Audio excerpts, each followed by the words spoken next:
정치권 관심 뉴스를 진단해보는 나이트 포커스. 오늘은 이종근 시사평론가, 최진봉 성공회대 교수 두 분과 함께하겠습니다. 어서 오십시오. 안녕하세요. 안녕하십니까. 자, 윤석열 대통령이 어제 신년 대담을 통해서 다양한 현안에 대한 입장을 밝혔습니다. 공천 논란은 물론 김건희 여사의 명품백 수수 논란에 대해서도 처음으로 입을 열었는데요. 주요 발언 묶어봤습니다. 듣고 오시죠. 대통령 부인이 어느 누구한테도 이렇게 박절하게 대하기는 참 어렵습니다. 매정하게 좀 끊지 못한 것이 좀 어떤 문제라는 문제고 좀 아쉽지 않았나 생각이 되는데, 선거를 앞둔 시점에 1년이 지나서 이렇게 이걸 터뜨리는 것 자체가 정치 공작이라고 봐야죠. 부부싸움 하셨어요? 전혀 안 했습니다. 그래서 최근에 통화한 적은 없고요. 비대위원장 이제 취임할 무렵에 통화를 좀 했고요. 그리고 저도 선거 그 지휘라든지 또는 공천이라든지 이런 데는 관여하지 않겠다고 했고, 그리고 뭐 가까운 사이였지만 제가 총선 끝나고 보자고 했습니다. 이런 사사로운 이런 게 중요하지 않고, 또 그런 거를 앞세워서 어떤 판단을 하고 이러면 안 된다고 생각합니다. 특혜라고 하는 건 아예 기대도 하지 말고 나 자신도 그런 걸 해줄 능력이 안 된다. 그러니까 공정하게 룰에 따라서 뛰라고 그렇게만 했습니다. 네, 자, 저희가 주요 발언 묶어봤고요. 이 밖에 뭐 민생, 안보, 이런 국제 현안에 대한 여러 가지 입장도 어제 들을 수 있었는데, 자, 관심이 쏠린 부분은 역시 김건희 여사 관련해서 대통령이 어느 정도 그 입장을 밝힐 것인가, 이 부분이었는데요. 방식과 시점을 들어서 선거 앞둔 몰카 공작이다. 자, 이 부분으로 일단 규정을 했고요. 자, 매정하게 끊지 못한 것이 문제라면서 아쉽다. 이런 그 입장을 내놨는데요. 이종근 실장님 어제 어떻게 들으셨어요? 일단 예. 규정이라고 말씀하셨지만 사실은 그게 맞습니다. 사실 몰카하는, 그러니까 네. 어떠한 언론 매체도 있을 수 없는 일이잖아요. 언론을 이 언론이라고 해서 정당한 과정을 거치지 아니한 그런 취재 활동은 인정할 수 없습니다. 네. 뭐 몰래 카메라에, 그러니까 시계에 카메라를 장착해서 갖다 놓고 또 그것을 계속 사용하라라는 어떤 문자를 보내면서 총선을 앞두고 네. 이 김건희 여사와 관련된 네거티브를 하기 위한 그런 과정. 녹화는 한참 전에 된 거죠. 네, 한 네. 1년 전, 거의 네. 1년여 전에 있었죠. 그러니까 당선인 신분 시절이니까요. 예. 그때 했었으니까 그 과정은 사실 있을 수 없는 일입니다. 자, 그런데 그 다음 문제죠. 그 다음. 그렇다면 그 놓고 갔다는 파우치에 대해서는 언급을 하지 않았어요. 그 부분 관련해서는 언급이 있었어야 됐다. 대통령실에서 이야기하듯이 정당한 과정을 거쳐서 외부에서 선물이 들어온 것과 관련돼서는 일정 액수 이상이면 공식적으로 대통령 기록실에 보관해야 되잖아요. 그 과정을 있는 그대로 설명하면 좋았을 텐데 네. 그 부분 언급이 없었다는 점은 굉장히 아쉬운 부분이고요. 네. 두 번째, 매정이나 박절이라는 표현을 썼습니다. 그럼 굉장히 감정적인 부분이 있잖아요. 예. 그런데 대통령 부인은 매정하고 박절할 수 없다가 아니라 대통령 부인과 대통령은 매정하고 박절해야 된다라고 저는 바꿔야 된다고 보거든요. 어미를. 왜냐하면 우리나라의 권력의 정점에 있는 상징인 그런 신분으로서, 물론 대통령 부인은 공식적인 신분은 아니지만 도리어 굉장히 추상같이 엄중해야 한 어떤 그런 그 사적인 관계 역시 그렇게 됐어야만 했다. 그러니까 그 부분과 관련돼서는 적절하지 못했다라는 걸 공식적으로 시인했어야 됐다. 그런데 예. 그 두 부분, 그러니까 공과 사를 확실하게 구분하지 못한 데 대한 아쉬움을 단순히 아쉬움 이상으로 좀 더 표현해 줬으면 좋았을 텐데, 그 부분, 그러니까 제가 지적하는 건 그 두 부분이 좀 아쉬운 부분으로 남는다는 거죠. 최준봉 교수님은 어떻게 들으셨어요? 그러니까 지금 일단 몰카 공작이라고 하는 부분에 저는 의견이 다른데요. 그 부분을 여기서 얘기하면 너무 길어지니까 네. 그 부분은 제가 생략하기로 하겠습니다. 다만 이제 그걸 떠나서 네. 지금 말씀하신 부분에 동의하는 부분이 뒷부분에 있어서는, 왜냐하면 사실은 대통령 입장에서 명쾌하게 이 문제에 대해서 선을 긋고 가지 않으면요, 계속 이 논란은 지속될 수밖에 없습니다. 네. 계속 이렇게 또 두루뭉실 적당히 넘어가는 순으로 끝내버리면요. 국민들이 볼 때는 대통령 부인께서 고가의 선물을 받은 것 자체가 문제라고 지금 인식하고 계시는 거잖아요. 그런데 거기에 대해서 사사로운 감정 때문에 또는 예전에 있던 인맥 때문에 그렇게 했다라고 정당화시키는 듯한 발언을 하시게 되면 국민들이 볼 때는 그러면 그래도 된다는 것이냐라고 생각할 수밖에 없는 거 아니겠어요? 저는 대단히 잘못된 발언이라고 생각해요. 왜냐하면 이런 발언 하나가 결국 끊고 갈 수 있는 부분을 더 연장시키는 효과를 갖고 있다고 저는 보거든요. 그리고 아까 이중훈 시장 말씀하신 것처럼 대통령이나 고위공직자의 부인이 되면 정말 사사로운 감정을 벗어야 돼요. 그렇지 예. 않으면 얼마나 많은 이런 뭐 청탁, 그다음에 뇌물 이런 게 오겠습니까? 그걸 끊어내려면 사실은 예전에 고위공직자가 되기 전에 있었던 감정들을 계속 유지하면 안 된다고 저는 봅니다. 그래서 예를 들면 대통령실 안에 민정수석실이든 공직기강 수석실은 이게 다 있는 거 아니겠습니까? 공직자로서 해야 될 국민의 어떤 기대와 기준 이런 부분들이 무너지는 현상을 이번 사건을 통해서 경험하게 됐는데 그런 네. 부분들에서 명확하게 사과하지 않고 또 그냥 이게 몰카 공작이니까 그게 문제더라고 문제를 거기에 이렇게 지적을 하는 것 자체가 저는 대통령이 그런 부분에 대한 인식을 국민과 다르게 하고 있다라고 국민들이 인식할 거다. 그것은 결국 국민의힘의 총선 과정에도 부정영향을 미치고요. 대통령이 이제 두고두고 이 문제가 계속 발목을 잡으면서 문제를 일으키는 요소로 작용하지 않을까 그렇게 생각을 합니다. 예, 논란이 매듭져지기는 좀 어려워 보인다. 이렇게 보셨고요. 자, 당 반응은 잠시 뒤에 저희가 다시 보도록 하고요. 최근 불거진 한동훈 위원장과의 갈등에 대한 질문도 있었는데요. 네. 자, 총선 끝나고 보자고 했다. 이렇게 얘기했다고 대통령이 전했습니다. 자, 한동훈 비대위원장도 자, 관훈 토론에서 대통령과 오래된 사이고 개인적 관계가 낄 자리가 없다 이렇게 선을 그었거든요. 네, 그렇습니다. 예. 총선 끝나고 보자라고 이야기한 부분이 좀 오해의 여지가 있어서 네. 두고 보자 이런 뜻이 아니고 예. 그러니까 총선 전에 여당 연락하지 대표와 대통령이 직접적으로 자꾸 그 연락을 하게 되면 소통하지 총선과 말자. 관련돼서 네. 어떤 오해를 낳을 수가 있으니까 네. 직접적으로 전화를 한다든지 하는 만남은 총선 이후로 미루자 이런 뜻으로 해석이 가능할 것 같고요.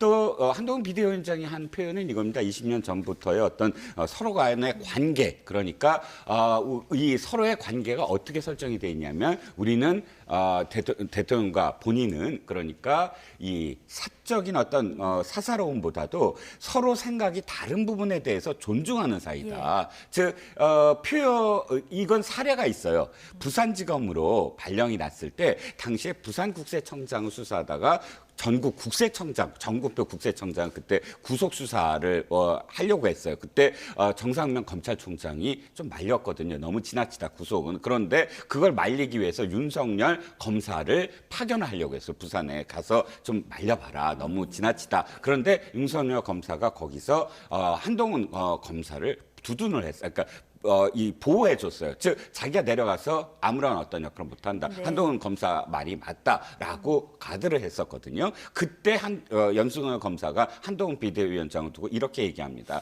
독립운동처럼 하지 마라. 너무 독립운동처럼 한다 하는 우스갯소리처럼 그렇게 표현했는데 결국은 결과적으로는 생각이 다른 것을 또 존중한 그런 태도를 보였거든요. 그런 관계다라고 지금 역시 공적인 관계, 여당 대표와 대통령의 공적인 관계이므로 그런 서로 상대방을 존중하는 그런 관계다라고 다시 이제 역설을 한 거죠. 예.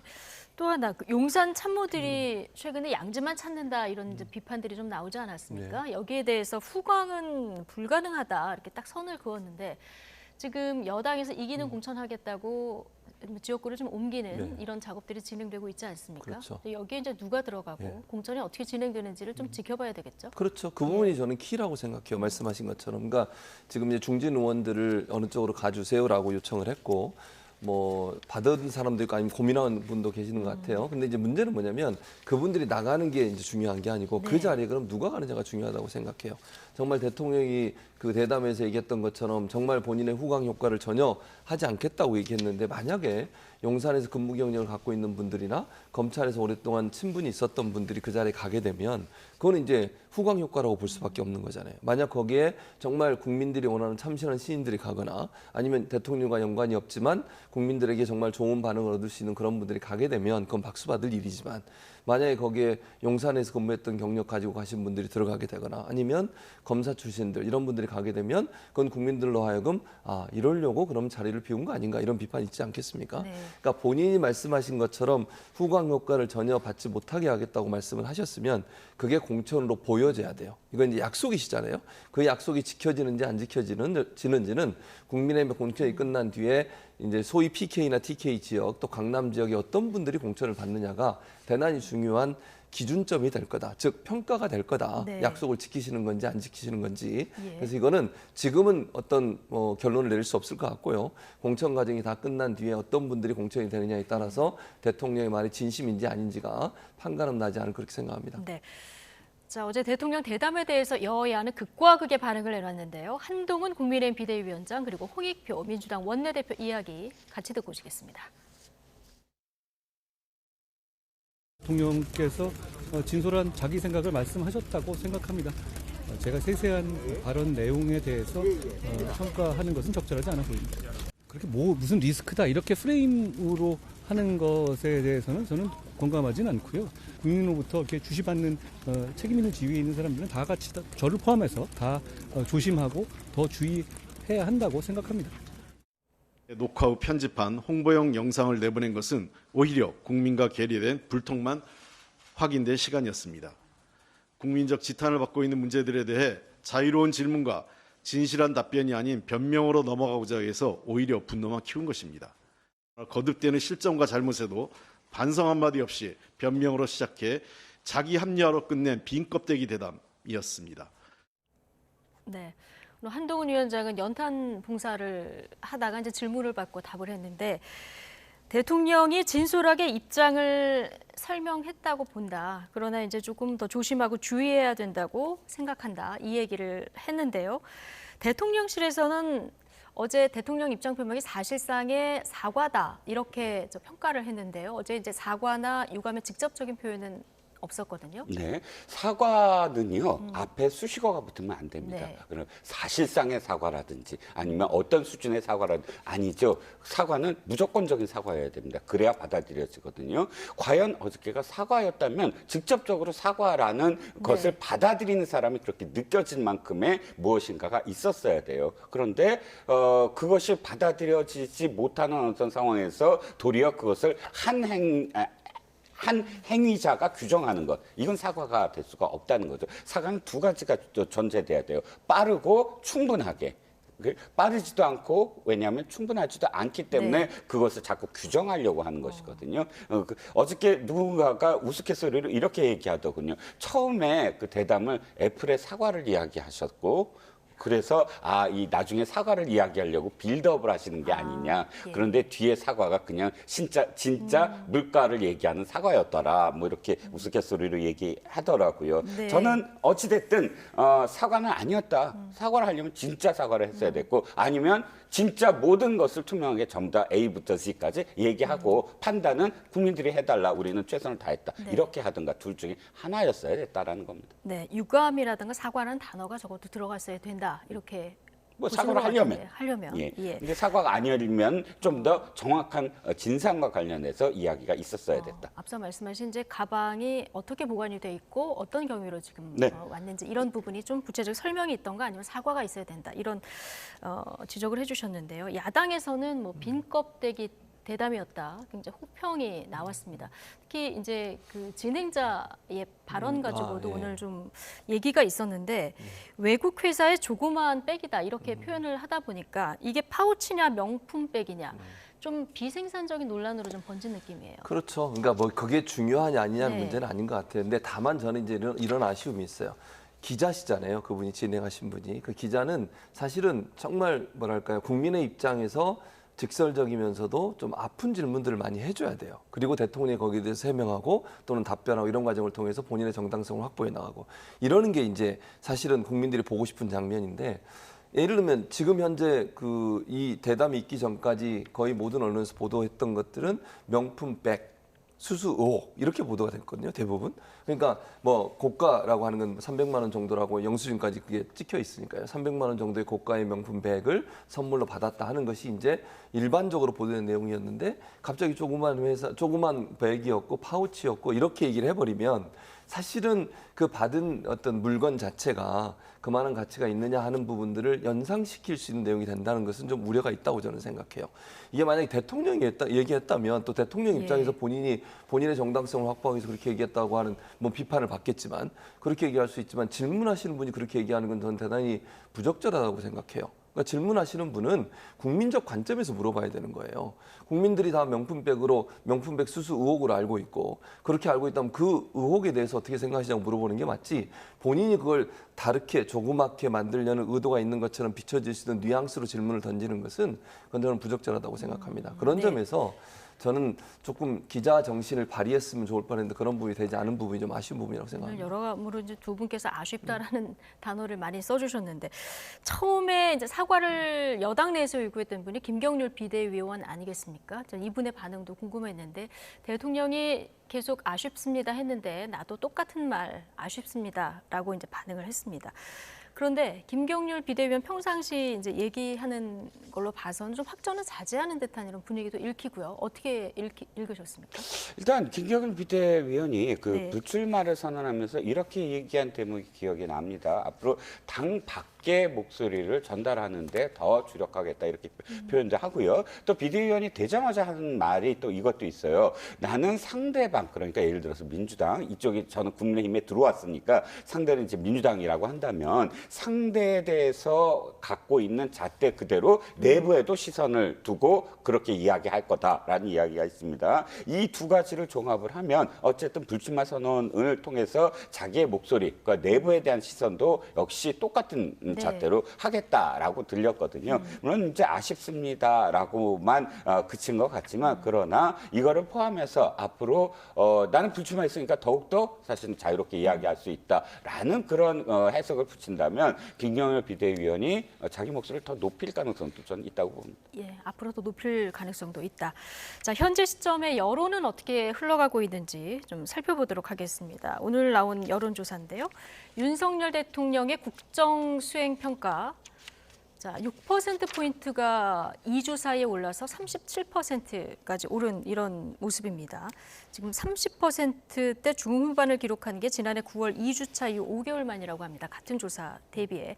자, 여기서 그 여당 지지율까지 여당, 야당, 정당 지지율까지 같이 좀 보고 가실까요? 네, 정당 지지율 국민의힘이 4%포인트 올랐고요. 민주당은 동률입니다.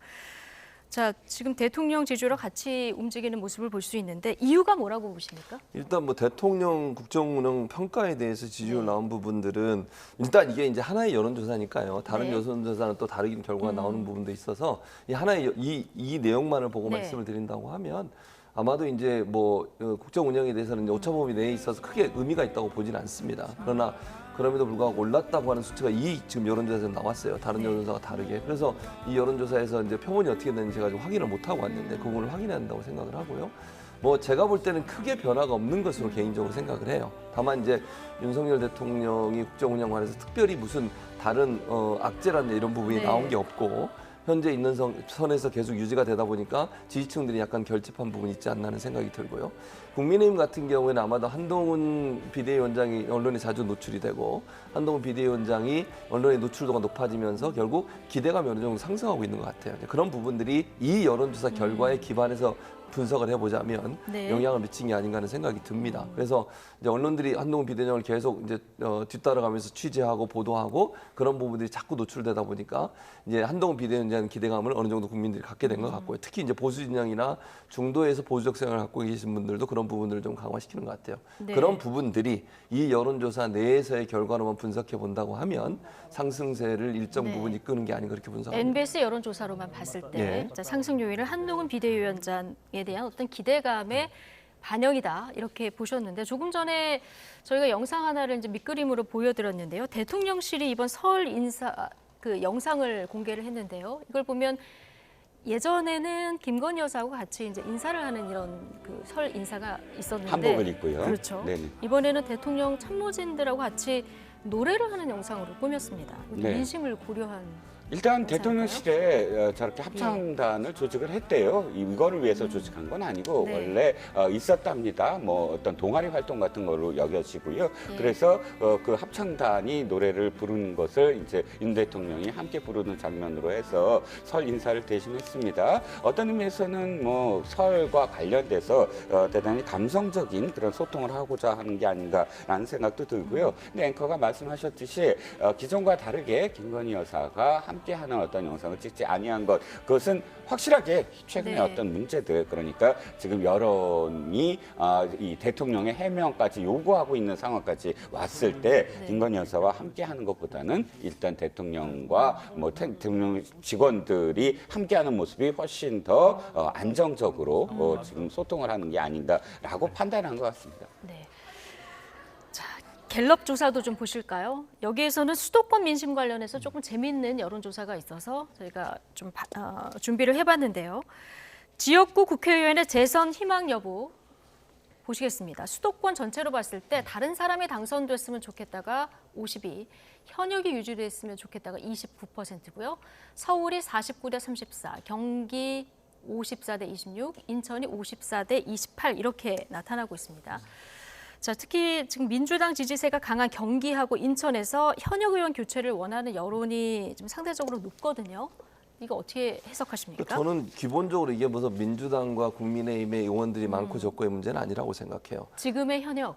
그렇죠. 네. 그러니까 현역에 대한 뭐 네. 물갈이 이런 부분들은 일반적으로 국민들은 대부분 다 그렇게 판단해요. 저도 그런 생각을 갖고 있고요. 그러니까 현역들이 계속 유지하는 것보다는 새로운 신인들이 들어와서 변화를 추동하는 것을 대부분 국민들은 좋아하시고 선호하는 경향이 있습니다. 그래서 저는 그런 부분이 일정 부분 반영됐다고 생각을 예. 하거든요. 그러니까 충성스러운 지지층이 아닌 이상은 특별히 어떤 선호도가 없는 정치인에 대해서 그게 뭐 정당을 떠나서 정치인들에 대해서 계속적으로 지지를 하는 것보다는 가능한 한 새로운 인물로 바뀌어서 국회가 좀 변화를 시도했으면 좋겠다고 하는 의견들이 많기 때문에 그런 점들이 반영된 여론조사 결과가 아닌가 하는 분석을 합니다. 저는. 그래서 보통 이제 우리 뭐 민주당이든 네. 국민의힘이든 현역들을 좀 많이 바꿔달라고 하는 요청들이 많아요. 개혁하고 혁신해서 새로운 사람들이 들어가서 변화를 추동을 해야지 오랫동안 국회의원 하시는 분들에 대해서는 대체적으로 비판적 여론이 높거든요.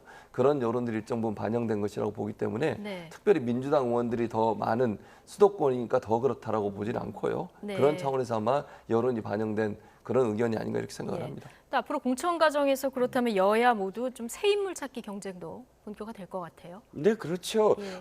저도 이제 교수님 말씀에 일정 정도는 동의하는 부분이 언제나 물갈이를 원하는 비율은 굉장히 높아요. 네. 매 총선 때마다. 그런데 좀 상대적인 어떤 시각으로 보면 조금 더 이 해석의 여지는 있습니다.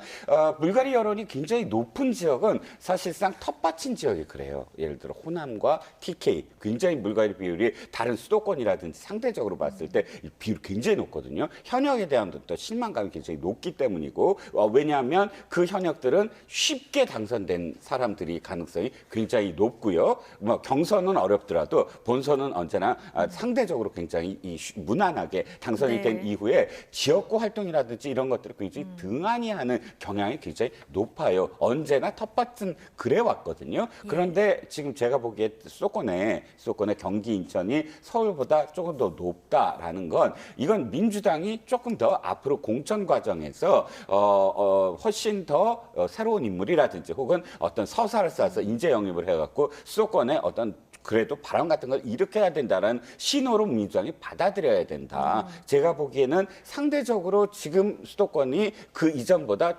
물갈이를 원하는 비율이 높아지고 있다라고는 받아들여야 된다는 거죠, 민주당이. 알겠습니다. 총선이 이제 2달여밖에 안 남았기 때문에 이번에 설 연휴에 민심이 어떻게 흐르느냐 굉장히 중요한데요. 오늘 여야 할 것 없이 모두 이제 귀성길 인사에 나섰는데 네. 여당은 서울역을 갔고요. 민주당은 용산역을 갔고 제3지대 개혁신당은 수서를 찾았습니다. 수서역을. 이 장소적인 의미가 다 있겠죠? 있죠. 아무래도 네. 이제 서울역은 부산 쪽이나 경부선 쪽으로 가는 라인들이 많거든요. 물론 서울역에서도 뭐 호남선 가긴 갑니다만 호남선으로 가는 라인들은 전부 용산을 거쳐서 가거든요. 그러니까 네. 용산은 아무래도 호남 쪽, 충청 지나서 호남, 대전과 호남 쪽으로 가는 라인들이 훨씬 많고요.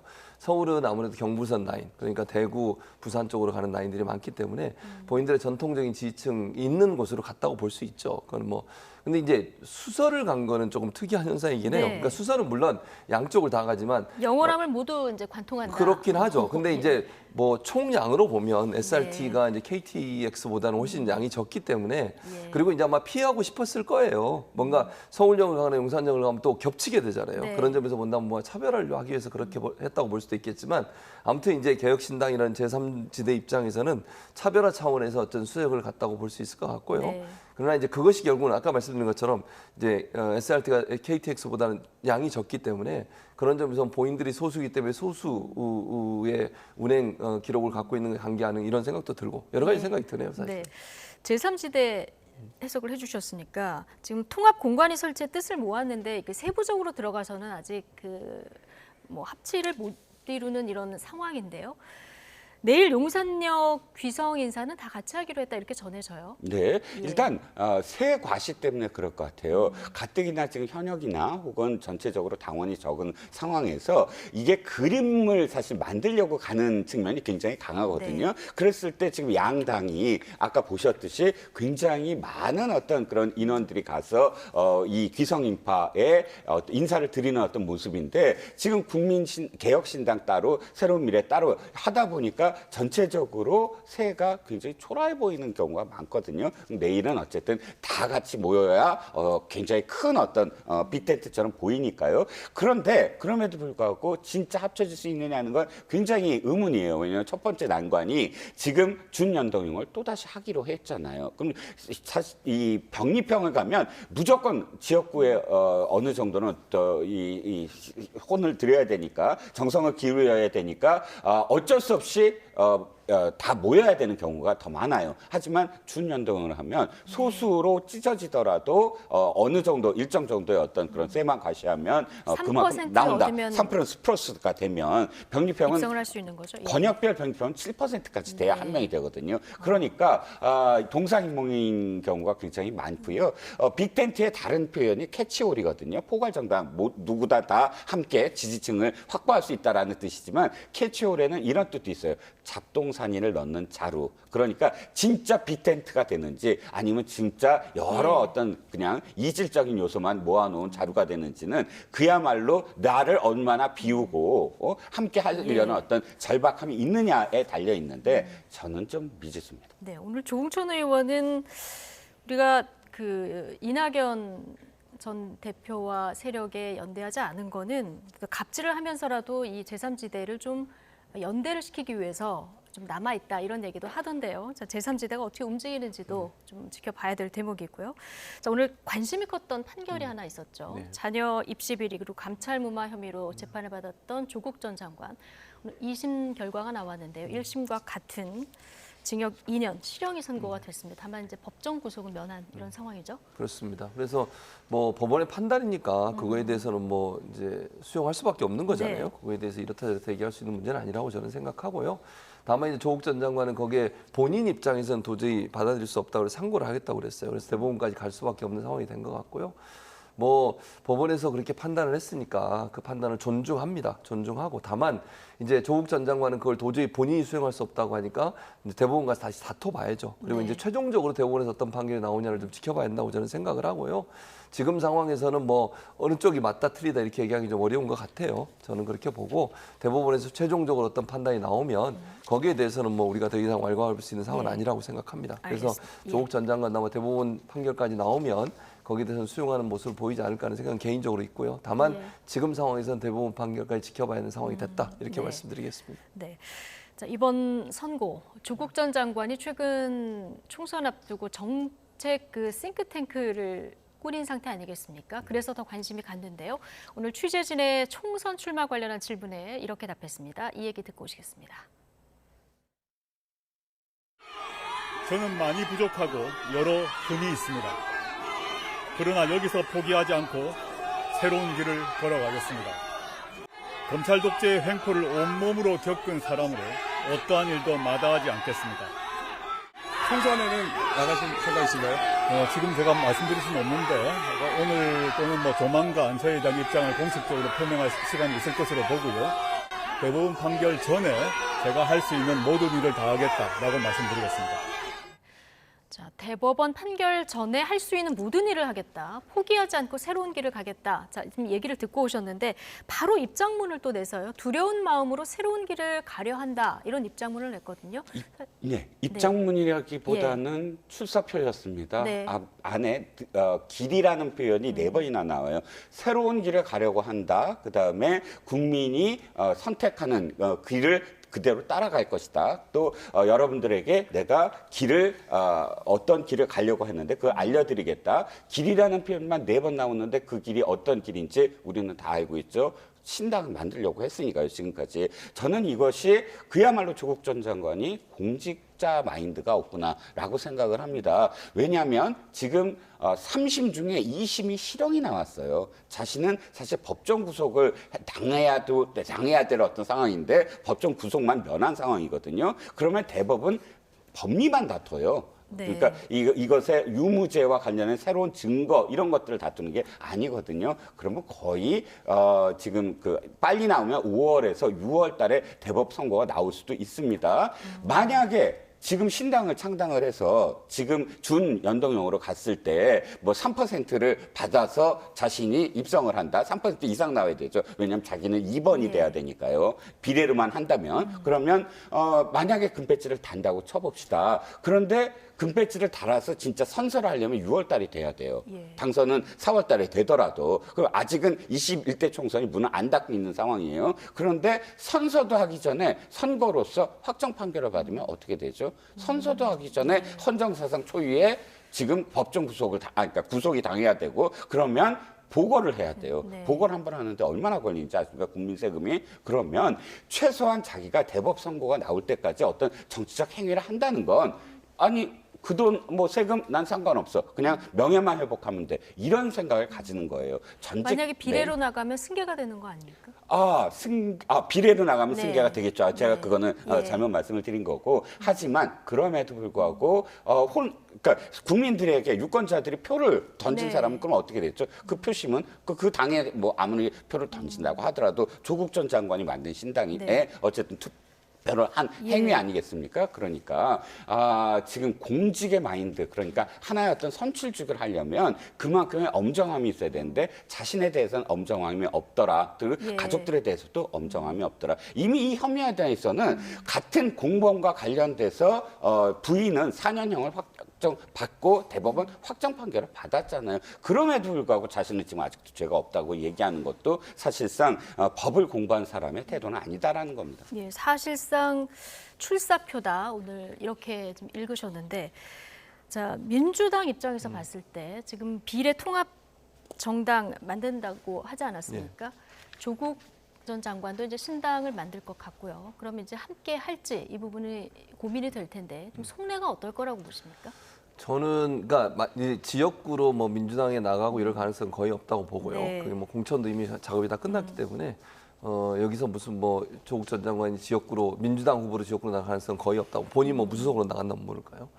그리고 비례 같은 경우도 이제 논의가 되겠죠. 네. 저는 이제 그게 민주당 단독으로 결정하는 것보다는 거기에 함께 참여하는 분들이 함께 논의할 거라고 생각합니다. 예. 왜냐하면 거기에 이제 뭐 여러 소수 정당도 들어오고 시민단체도 들어오니까 그분들이 어떻게 판단할지는 좀 지켜봐야 된다고 생각해요, 저는. 그래서 조국 전 장관은 뭐 본인이 뭐 하겠다고 그러면 막을 수는 없는 거잖아요. 자유가 있는 거니까. 그리고 뭐 앞으로 대법원에 어떤 판결이 날 거를 상정하고서 너는 안 돼 이렇게 얘기할 수도 없어요. 왜냐하면 그건 어떤 경우가 나올지 아무도 모르는 거잖아요. 네. 그러니까 이거는 뭐 본인이 전적으로 결정할 문제이고 민주당 입장에서 생각해 봤을 때. 민주당 입장에서 사실은 이게 양면성이 있어요. 그러니까 한마디로 말씀드리면 이런 거죠. 그러니까 긍정적인 면으로 본다고 하면 소위 네. 이제 반윤 전선이라고 하는 전선을 통해서 비례 통합 정당, 비례로 통합해서 비례를 만드는 정당이 그 일을 하기를 원하는 부분에 있어서 긍정적인 평가를 받을 수도 있겠지만 반대로 얘기하면 이제 선거 재판을 받고 있는 상황에서 선거에 미칠 영향도 고려해봐야 되고요. 또 이제 어쨌든 지금 여러 가지 재판 내용들이 국민들에게 실망감을 준 점이 있는 점, 이런 점들이 사실은 부정적 영향을 미칠 수밖에 없는 거죠. 그러니까 민주당 입장에서는 상당히 곤란스러운 상황인 건 분명해요. 근데 아까도 말씀드린 것처럼 그래서 아마 민주당이 다른 그 함께하는 정당들과 함께 또는 소수 정당들과 함께 논의를 통해서 이 부분을 풀지 않을까 하는 생각이 들고요. 네. 100% 수용한다 이것도 저는 아니라고 생각해요. 일단 지금은 이분이 어떤 행동을 할지가 아직 명확하지 않고 그런 행동을 하셨을 때 민주당이 그 다음에 이제 다른 함께하는 정당들과 논의를 통해서 이 부분을 아마 결정하지 않을까 그렇게 저는 생각합니다. 자, 민주당에서는 지금 친문 책임론 두고도 여진이 계속되는 이런 모습인데요. 오늘 그 동아일보에서 이런 보도가 나왔습니다. 지금 민주당 대선 패배 책임론 한가운데 서 있는 분이 임종석 전 비서실장인데 당 지도부가 비공개 총선 전략회의를 열고 임종석 전 비서실장의 서울 중성동갑 출마가 안 된다는 방침을 정했다. 그리고 이재명 대표 10여 차례 이어진 임 전 실장 통화 시도에 응하지 않고 만나지도 않은 것으로 전해졌다. 이게 이제 동아일보 보도 내용인데요.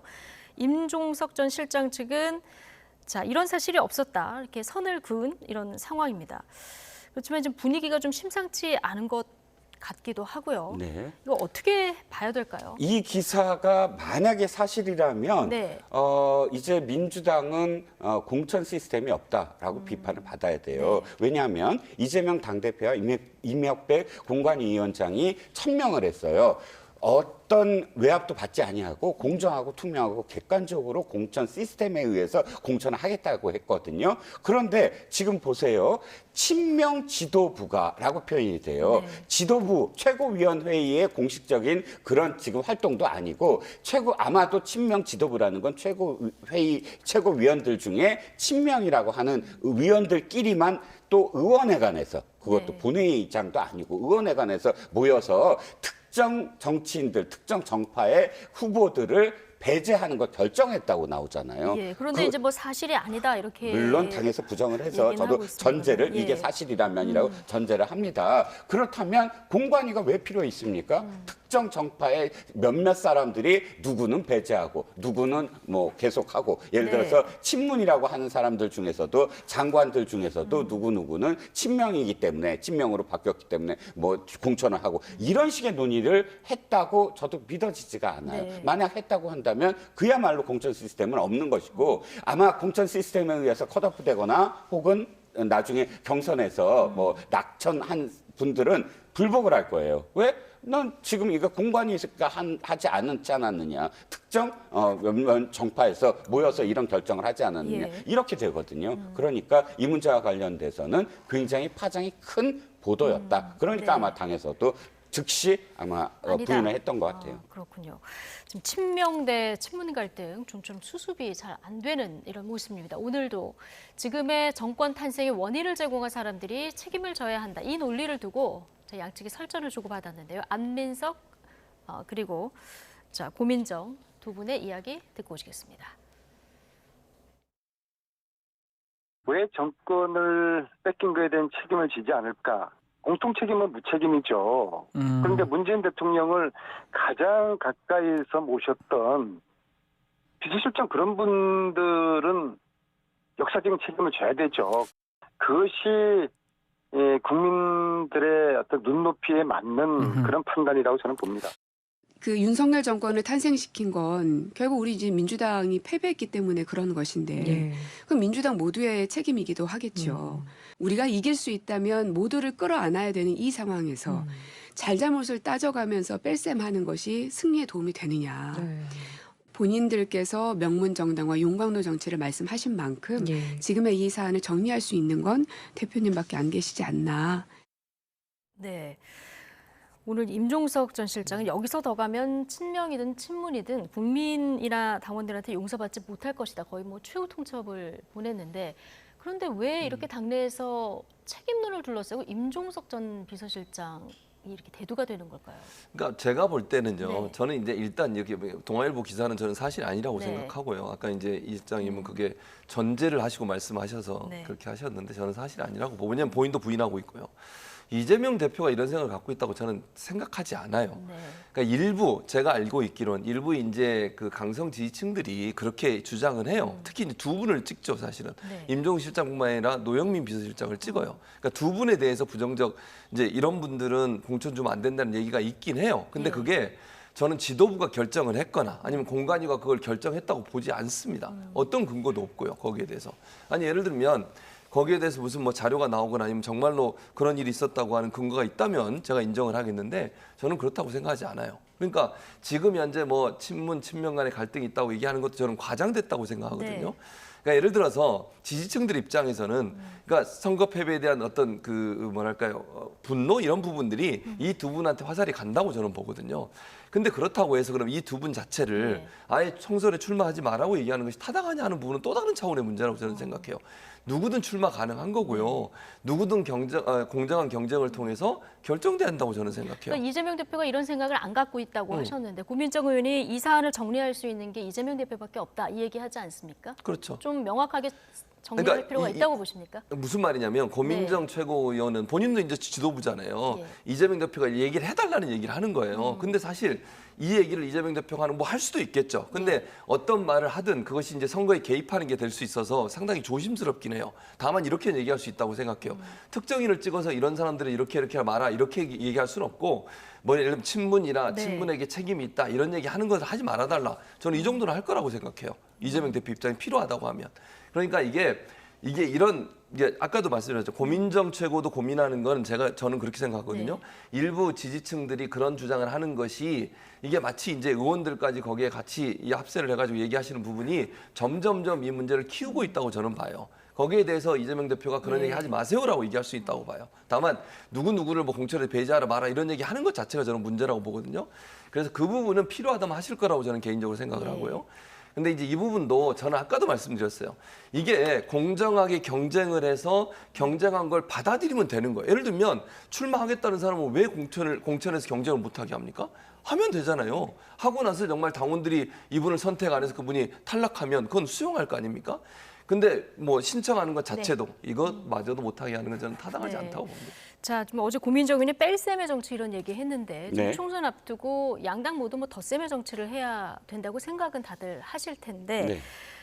자, 지금 이렇게 친명 대 친문 간의 갈등이 부각이 되고 특히 이제 책임론, 윤석열 정부 탄생의 책임론에 대해서 임종석 전 비서실장에 대해서 특히 이렇게 거친 직접적인 공격이 들어오는 게 총선 뒤에 전당대회를 염두에 둔 포석이다 이런 해석도 나오는데 동의하십니까? 그런 해석에 상당히 네. 지금 무게가 실리고 있다라고 저도 생각을 하고 저도 일단은 그렇게 생각을 해요. 왜냐하면 8월 달이 바로 있잖아요. 4월 달에 총선 결과 이후에 4개월입니다. 전당대회는 한 2개월 정도 치른다고 한다면 4개월 동안 완전히 전당대회 국면으로 갈 거고요. 지금 친문이 사실상 구심점이 없었어요. 원내에. 구심점이 있다면 상당히 많은 저항도 하고 하면서 논쟁이 벌어졌을 텐데 지금 4분 오열되고 있어요. 그러다 보니까 원외에 누가 있느냐. 임종석 실장은 두 가지와 관련된 상징이에요. 하나는 문재인 대통령의 가장 중심이 된 인물이고 네. 두 번째는 86그룹의 중심. 그러니까 86그룹과 친문을 다 아우를 수 있는 그런 인물이거든요. 그러다 보니까 실질적으로 전당대회를 했을 때 상당히 결집이 될 가능성이 높은 인물이거든요. 그래서 원내로 진입하는 것을 막겠다 하는 일단의 강성 지지층의 그런 움직임이 많은 어떤 의원들에게 지금 현재 전파되고 있다. 그러니까 고민정 의원이 최고위 회의를 좀 박차고 일어난 어제. 행동도 그런 어떤 일단의 표현이 아니었느냐라고 해석할 수가 있죠. 네, 자 오늘 나이트 포커스는 여기까지 하겠습니다. 이종근 시사평론가, 추진봉 성공회대 교수 두 분과 함께했습니다. 고맙습니다.